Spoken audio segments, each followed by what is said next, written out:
Good morning, नमस्कार। क्षेत्रमिति mensuration ये कक्षा 8वीं के विद्यार्थियों के लिए है। क्षेत्रमिति के अंतर्गत इस तरह के प्रश्न हल कराए जाते हैं। ये प्रश्न छत्तीसगढ़ पाठ्य पुस्तक निगम वहाँ किताब से मैंने लिया है और ये किताब में प्रश्न आप आसानी ढूंढ सकते हैं और ये वीडियो हम छत्तीसगढ़ जारी कर रहे हैं। क्या प्रश्न है? एक समचतुर्भुज की एक भुजा 7 सेंटीमीटर तथा ऊंचाई 3.2 सेंटीमीटर है, तो इसका क्षेत्रफल ज्ञात कीजिए। कैसे हल करें?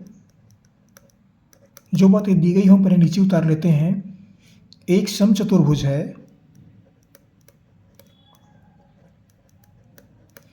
समचतुर्भुज की भुजा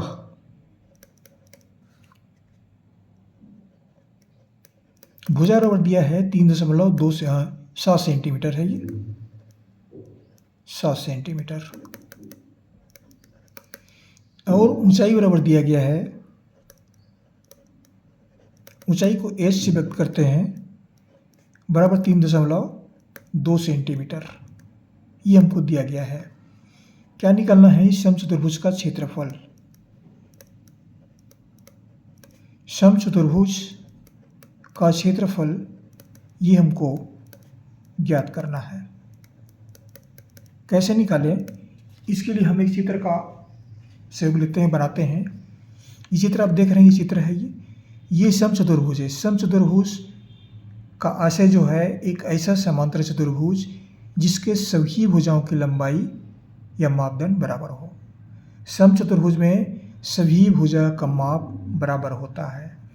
कहने का मतलब ये है कि ये चारों भुजा बराबर है।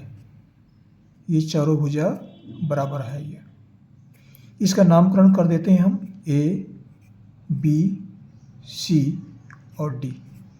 कह रहे हैं कि समचतुर्भुज की एक भुजा, समचतुर्भुज की भुजा 7 सेंटीमीटर है। कोई भुजा में 7 सेंटीमीटर मानते हैं, ये 7 सेंटीमीटर है, तो यह भी 7 सेंटीमीटर होगा और यह भी 7 सेंटीमीटर होगा और यह भी 7 सेंटीमीटर होगा। फिर कह रहे हैं ऊंचाई 3.2, तो ये शीर्ष है। शीर्ष से इसके आधार, इसको आधार बोलते हैं।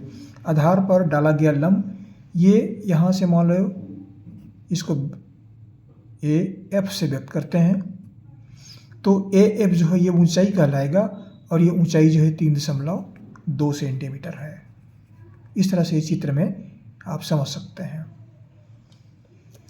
तो समचतुर्भुज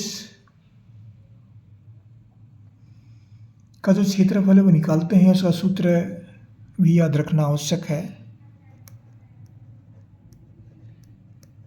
समचतुर्भुज का क्षेत्रफल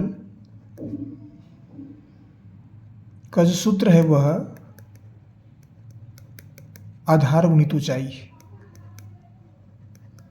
ये उसका सूत्र है, आधार गुणित ऊंचाई। बहुत छोटा सूत्र है, आसान सूत्र है ये। 1/2 गुणित आधार गुणित ऊंचाई, तो ये त्रिभुज की ऊंचाई कहलाता है और आधार गुणित ऊंचाई समचतुर्भुज। बस थोड़ा सा अंतर है। बराबर आधार कितना है? 7 सेंटीमीटर, तो ये 7 हुआ। ऊंचाई कितनी है? 3.2 सेंटीमीटर, तो इसको लिखेंगे 3.2 सेंटीमीटर। इसको पलट के लिख देते हैं, गुणा करना आसान होगा। 3.2 गुणित 7, 7 दूनी 14 का 4, हासिल आया 1, 7 21 और 1 22। अब एक अंक के बाद में दशमलव है, तो इधर भी एक अंक के बाद दशमलव लगा देंगे इस तरह से, तो 22.4 वर्ग सेंटीमीटर। 22.4 वर्ग सेंटीमीटर, या इसी को हम 22.4 सेंटीमीटर वर्ग स्क्वायर ऐसा भी लिखते हैं। तो ये हुआ समचतुर्भुज का क्षेत्रफल।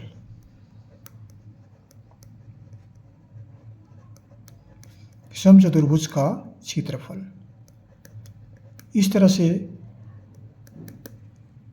आसानी से निकाल सकते हैं। समचतुर्भुज का क्षेत्रफल, इसका आंसर है। वो छोटा सवाल है, केवल गुणा भाग यहीं पर समझना पड़ता है, बाकी और कुछ नहीं है, ये आसानी से बना लेंगे। आपको हमारी ओर से बहुत बहुत शुभकामनाएं, पढ़ते रहिए। अगली वीडियो फिर मुलाकात होगी। हमारे चैनल सब्सक्राइब करना ना भूलें, सब्सक्राइब अवश्य कर दीजिएगा, एक ही बार करना पड़ता है पूरे चैनल पढ़ने के लिए। अगली वीडियो फिर मुलाकात होगी। Thank you.